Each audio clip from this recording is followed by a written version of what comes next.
Before I start, I would just like to say that I'm always put in a very bad situation in these conferences. They always put me second last at the end. And they sandwich me with people that I really love and look up to. So Sheikh Sumamullah will be speaking after me, and I've been listening to him and reading his work since I was a child. So I don't really think that I deserve to share a stage or a podium with him, truthfully. And then before me we have, Sheikh Naveed Aziz, Sheikh Abdullah, all these great scholars. So inshallah,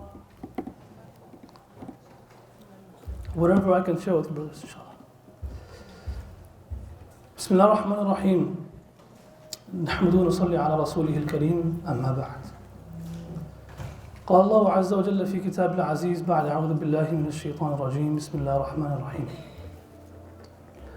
ضرب الله مثلا كلمة طيبة كشجرة طيبة أصلها ثابت وفرعها في السماء وقال عز وجل في مقام آخر قل لا يستوي الخبيث والطيب ولو أعجبك كثرة الخبيث فاتقوا الله يا أولي الألباب لعلكم تفلحون وقال عز وجل في مقام آخر وهدوا إلى الطيب من القول وقال عز وجل في مقام آخر إليه يصعد القول عمل الصالح والعمل إليه يصعد الكلمة الطيب والعمل الصالح يرفعه وقال عليه الصلاة والسلام إن الله طيب لا يقبل إلا طيب أو كما قال عليه الصلاة والسلام. My dear respected brothers and elders and sisters of Islam, about 600 years ago, there was a man by the name of Abdul Rahman al-Jazari, rahimahullah. He was sitting in a small area which had a roof, a structure. As he was sitting there, he heard people crying outside of this structure. He heard people dying outside the structure. He heard the noises and sounds of fear and terror and tyranny. And he didn't know what to do. Should I run out of this structure? Should I run for my life? Should I dig a cave and hide? Maybe I'm going to die today. He had no idea what's going on. So all of a sudden a thought comes to his mind and he says, what I should do is, Allah has inspired me with some a hadith that I memorized, du'as that I memorized. So let me start writing these du'as down. And if I have to die, I will die. And if I will stay alive, I will stay alive. But I don't want these du'as that I have memorized to die with me and go with me in my grave. So he starts to write this book. In the beginning of this book, he writes an introduction. He says, I'm not even sure if I'm going to live till the end of this book. So imagine what this man's state of mind is at this point. You're talking emotional intelligence. He doesn't even know if he's going to be alive till the end of the book. And he says that the Mughals, Halaku Khan at that time, have surrounded where I am right now. And they have butchered Muslims all around me. And I'm sitting in this little place. I don't know if they're going to come to me. But it has come to my mind to just write down whatever I have memorized out of the du'as of the Prophet ﷺ, so this could help the Muslims after me.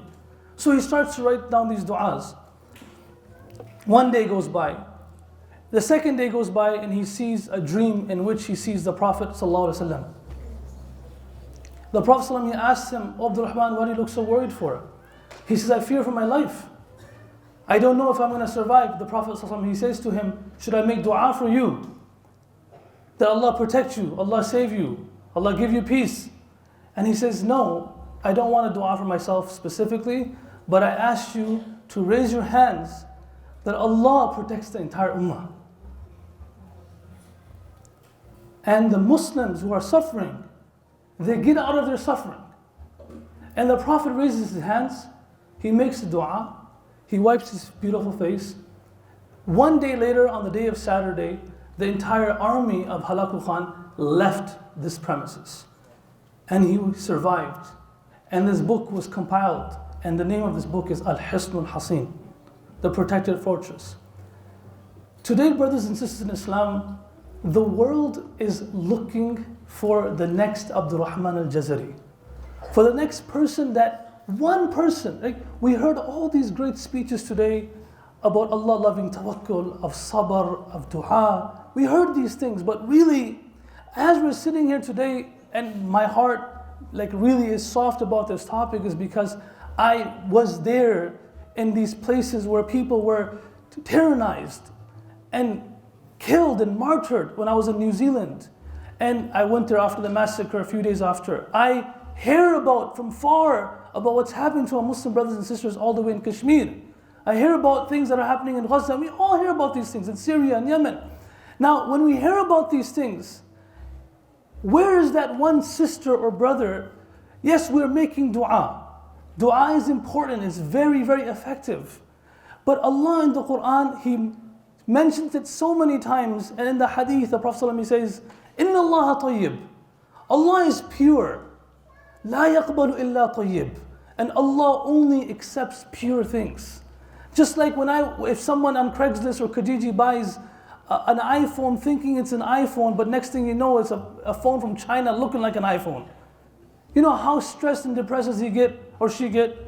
You know, if you have a friend who thinks you think they're a really good friend of yours, who's coming up to you, they love you, but behind your back, they're talking negative about you, they don't like you, they have ill feelings in their heart about you, spreading rumors about you, and you find out about it and that person is exposed. In real life, if a person is exposed of his evil or her evil, that you find out that yes, you know, Aisha is the friend and her friend is Fatima, and Fatima goes or tells Zainab that, you know, I don't like her. And Aisha finds out that my friend says that once this person is exposed, the person who has ill feelings about this person cannot even muster the courage to go up to that person to ask for a favor. Once you've done wrong and you've been exposed and you're not pure anymore, so if next time you need something, you want something, you will hesitate to go to that person for a loan. You will say, you know what, he found out, she found out what I said about them. And you will not muster the courage. And even if you do, the person who found out that you said that about them will think 100 times before helping you out. And here we are, sitting here today, you know, and again, I want to make this a topic, a topic that where we can take something back home right away with. We're sitting here, mashallah, in a comfortable hall, heard beautiful recitations over there, ate food, gonna go back to our homes. But the thing that's different is, why today is all the Muslims and all of us sitting today, why can't our du'as affect people all over the world like the dua of Abdul Rahman Jazari? What's wrong with it? What's wrong with it is, today Allah loves the pure. قُلْ لَا يَسْتَوِي الْخَبِيثُ وَالطَّيِّبُ وَلَوْ أَعْجَبَكَ كَثْرَةُ الْخَبِيثِ. That never can tayyib, pure. And Mufradatul Quran defines what purity means. Man ta'arra, a person who hidden inside him, man ta'arra bil jahli wal fisqi wal asyani. From inside this person has this double life. Allah save us. You know, I stand here and I make dua, Allah saves us. Ibn al-Jawzi rahimahullah used to make this dua. He used to say, Ya Rabbi, لا تعذب لسانا يخبر عنك ولا عين تدل عليك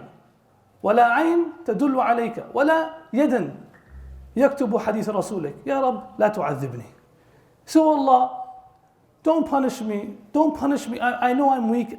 Maybe I'm not tayyib, but oh Allah, don't punish the one whose tongue spoke about you once in his life. Don't punish the one whose eyes used to search for ulum, open the Quran and Hadith to inform your makhluk about you, O Allah. Don't punish the one whose hands used to start writing the Hadith of the Prophet ﷺ. Oh Allah, forgive me and don't punish me. Right? And I stand here today saying that, 100%. We're standing here, but we have this double life where we are humble in some places, but when we're in Umrah or Hajj or in Taraweeh, we will be a certain way. And the moment we walk out of the masjid, it's as if we have this halal scene and haram scene. As if we worship Allah selectively and disobey Allah selectively. And then we ask, why Allah doesn't listen to my prayers? Why Allah doesn't change what's happening with me in my life? Why can't I affect people all over the world? Pure people are ready to sacrifice everything for the sake of Allah. What is one girlfriend or boyfriend? What is one site of illicit things online? What are these things that are nothing? When Asma bint Abu Bakr anha was hugging her son, Shaykh Sulaiman Mullah talks about this incident, and it's mentioned that she hugged her son when she was 100 years old and she was blind, and she knew that this son of hers will no longer come back home and he's going to be killed today and martyred by Hajjaj bin Yusuf. And she hugs him and she feels that he's wearing an armor. And she says, why are you wearing an armor for? Abdullah bin Zubayr, he says, my mother, I'm not afraid of death, but I'm afraid of the difficulty of what they're going to put me through, chop me into pieces. I don't know what they're going to do. I'm afraid of the pain that they're going to put me through. And the mother said, oh my son, the sheep doesn't feel the pain when it's getting skinned. The sheep doesn't feel the pain when it's getting skinned. Its soul has already left the body. So here we are, sitting here, Allama Iqbali says, Kabi e haqiqat muntazar, nazar a libas majaz mein, कि हजारों सजदे तड़प रहे हैं तेरे मेरे जबीन नयाज में, तू बचा बचा के न रख इसे, तेरा आईना है वो आईना, कि शिकस्त हो तो अजीज तर है निगाह आईना साज में, न कहीं जहां में अमा मिली, जो अमा मिली तो कहाँ मिली, मेरे जुर्म खाना खराब को तेरा अफ़्व बंद नवाज में, मैं जो सर बसजदा हुआ कभी, तो ज़मीन से आने लगी सदा, तेरा दिल तो है सनम आशना, तुझे क्या मिलेगा नमाज में. So Iqbal is saying to himself, he said, I once questioned myself and I said, Iqbal, why isn't your prayers being answered? Why aren't things changing for you? Why can't you be a difference for people all over the world? And he says, oh Allah, please listen to my prayers. I've done so many sajdas. I've prayed so much taraweeh. I've gone to Umrah every year, but things are not changing for me and my family. So I complain to Allah.